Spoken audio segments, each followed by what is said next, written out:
There is a silence that predates the stars. It hums beneath the cities, beneath the noise of news and traffic and conversation, a forgotten frequency that waits for the human soul to listen again. Every civilization has called it something different: truth, God, stillness, awakening. But in the age of distraction, most have forgotten how to hear it. We are surrounded by sound, yet deaf to silence. And in that silence hides the one truth that could set us free, that most of what we call life is only a dream. From the moment you open your eyes each morning, you are greeted by an invisible script. Notifications glow, the world demands, the mind begins to narrate. You call this waking up, but are you truly awake? Or have you simply entered another layer of the same dream, one where the body moves but the consciousness sleeps? The ancient mystics warned of this, that humanity would mistake activity for awareness, noise for knowledge, and comfort for freedom. That is the hidden trap, the hypnosis of habit. You were born into a network of symbols and beliefs you did not choose, a name, a nationality, a story of who you are and what you must do to be somebody. By the time you could speak, you were already speaking the dream of others. Schools taught you how to compete, not how to be. Media taught you what to desire, not what to love. Even religion, often stripped of its mystic heart, taught obedience before wonder. Layer by layer, the dream thickened, until you could no longer tell where society ended and you began. The modern mind believes it is free because it can choose between 1,000 distractions. But the prison with many doors is still a prison. We scroll, consume, compare, perform confusing stimulation for aliveness. The ancient Romans called it bread and circuses, a way to keep citizens content while their freedom vanished. Today, the bread is endless convenience, the circuses are digital. The hypnotic glow of the screen has replaced the fire in the cave, and most of us stare, transfixed by shadows, unaware of the sun outside. Look closely and you'll see that the trap doesn't restrain your body, it colonizes your attention. Every moment of stillness is invaded by a craving for novelty. Every pause is filled with noise. The trap whispers, stay busy, stay informed, stay entertained. It promises control but delivers dependence.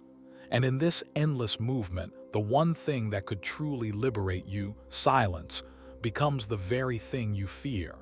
Try sitting alone without reaching for your phone and you'll feel it. The mind's addiction to noise. Why are we afraid of stillness? Because in stillness, the mask begins to slip. You start to see that the you defend, your image, your opinions, your ambitions are temporary constructs. The ego is not evil, but it is fragile and it fears exposure. It thrives on conflict and validation, needing constant attention to survive. When left alone in silence, it starts to dissolve. That is why the world is so loud. The ego's empire depends on distraction. If even a few million people remembered who they truly are, the dream would collapse. To understand the trap, you must see how it sustains itself. The first layer is conditioning. From childhood, you are taught to look outward for identity, to measure worth through achievement, appearance, and approval. The second layer is fear, fear of rejection, failure, poverty, insignificance. The third is desire, endless wanting disguised as motivation. Together they create a feedback loop that keeps consciousness tethered to the surface of reality, never diving inward. You can spend an entire lifetime inside that loop and never question who is dreaming it. But deep inside, you know, every human feels it, a faint, aching memory of something vast and timeless, hidden beneath the noise.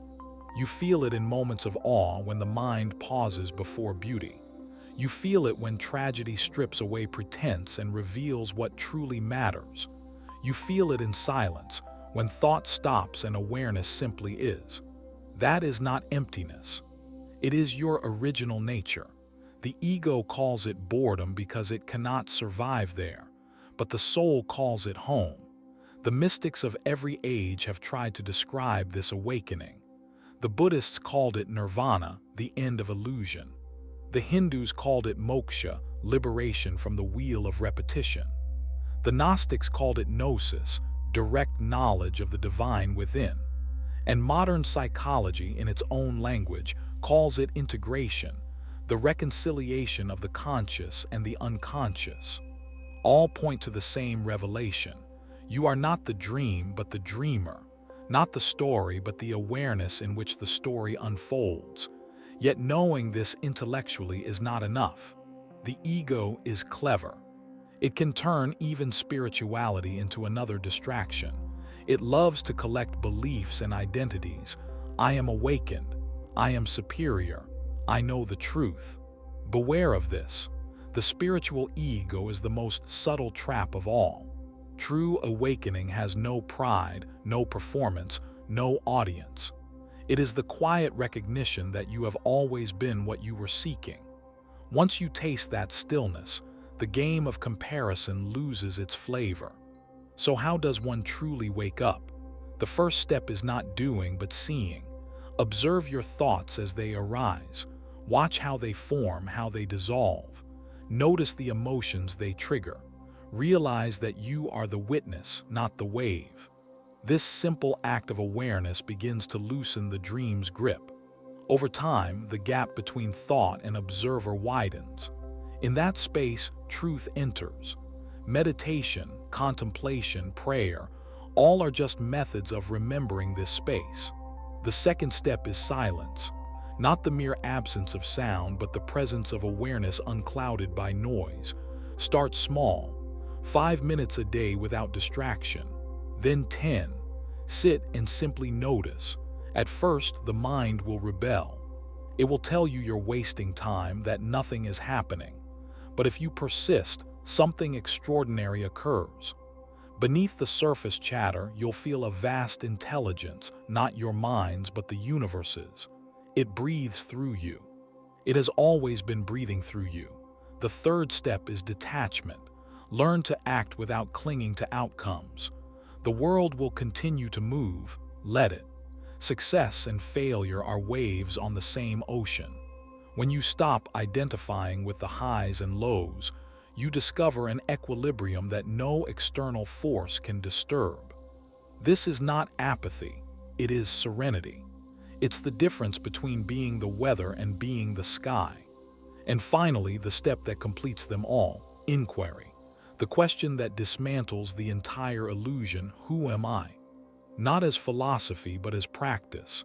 Every time the ego reacts, ask, who is upset? Every time fear arises, ask, who is afraid? Keep tracing the sense of I back to its source. You'll find no solid self, only consciousness witnessing itself. And in that discovery, the dream begins to crumble. When the illusion breaks, the world doesn't disappear, it transforms. The same life continues, but now it glows from within. You still eat, speak, work, love, and age, but every act is illuminated by awareness. The world becomes transparent to the divine. You see the sacred hidden inside the ordinary, a stranger's eyes reflecting eternity, the wind whispering ancient wisdom, the simplest breath shimmering with infinite intelligence. This is what it means to be awake, not escaping the world, but seeing through it. And yet, awakening is not the end of the story. It is the beginning of responsibility. For once you awaken, you see that everyone around you is still dreaming, fighting over illusions, defending cages they mistake for castles. Compassion arises naturally then, not the pity of superiority, but the tenderness of remembrance. You realize that you too were once lost in the same fog, and you speak not to preach, but to remind. Every awakened being becomes a living alarm clock for the rest of humanity. You begin to understand why the ancient teachers spoke of light and darkness, heaven and hell, ignorance and knowledge, not as places, but as states of consciousness. Hell is not a fiery pit. It is the torment of identification with illusion. Heaven is not a reward after death. It is the peace of seeing clearly now. The apocalypse, in its original Greek meaning, simply means the unveiling. And that unveiling is happening here in this very age as more minds begin to question, to turn inward to see. But awakening is not a mass event.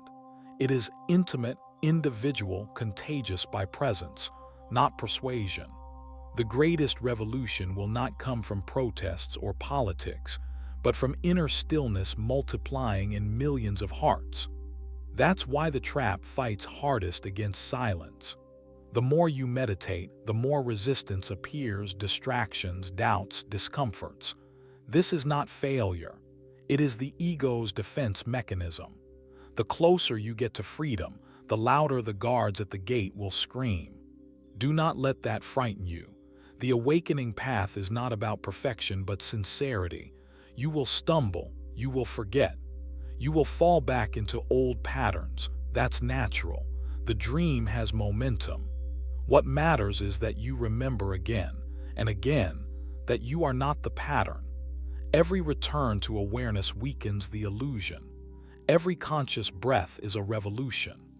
Look around the world today at the noise, the outrage, the division, and you will see the collective ego thrashing as it senses its own end. The world is not getting worse. It is waking up. Chaos is what happens when illusions break. The systems built on fear and control cannot survive mass consciousness. The collapse of the old is not the death of civilization. It is the birth of truth. But the birth is messy. Do not confuse contraction with catastrophe. And here is the paradox. The more you awaken, the more beautiful and fragile everything becomes. You feel joy and sorrow at once, joy for the light breaking through, sorrow for those still blind to it. But that sorrow is sacred. It becomes compassion in motion. You serve not from obligation, but from love. You plant seeds of awareness wherever you go, never demanding that they bloom. You learn to live as the universe lives, effortlessly, silently, radiantly. Perhaps the most profound realization of awakening is this: the trap was never real. It existed only as long as you believed it did. Like a nightmare that dissolves the moment you open your eyes, its power vanishes with awareness. Even the ego, once feared, becomes just another expression of consciousness, a role in the cosmic play. You no longer need to destroy it. You simply stop mistaking it for yourself. Life becomes lucid. You are the dreamer within the dream, shaping it with intention and love. So what now? What happens after awakening? The Zen masters said it best. Before enlightenment, chop wood, carry water. After enlightenment, chop wood, carry water. Life continues, but you are different. You no longer live as a seeker, but as a presence. You act, but you do not cling. You love, but you do not possess. You move through the world as awareness wearing human form, knowing that everything you meet is another face of the same consciousness. And when fear arises, for it will, you meet it with understanding, not resistance. You see it as energy seeking to be seen. When pain comes, you let it move through you without story. When joy arrives, you savor it without attachment. Each experience becomes a sacred teacher. You realize that awakening was never about escaping life. It was about meeting it completely. The awakened one does not withdraw from the world. They embrace it with eyes open. If humanity has a destiny, it is not conquest or colonization. It is remembrance, the collective rediscovery of what has always been true. That consciousness is primary, and that love is its natural expression. We are the universe waking up to itself, neuron by neuron, soul by soul. The dream was never a mistake. It was the journey home. Every lifetime, every struggle, every false identity was a chapter in the long story of forgetting and remembering. And now, as you listen to these words, something ancient in you stirs.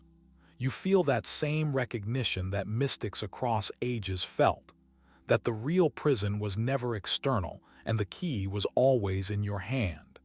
The moment you decide to see, you begin to awaken. The moment you honor silence, the dream begins to thin. You don't have to move to a mountain or abandon your life. You simply have to be fully where you are here now, awake. So take a breath. Feel it, the miracle of existence happening in this exact instant. The heartbeat, the breath, the space between sounds. This is life unfiltered by thought. This is what you've been seeking. Not tomorrow, not in the next goal or relationship, but in this timeless now. The hidden trap cannot touch what is fully present. The dream cannot bind the dreamer who knows they are dreaming. You are that dreamer. You always were. Wake up.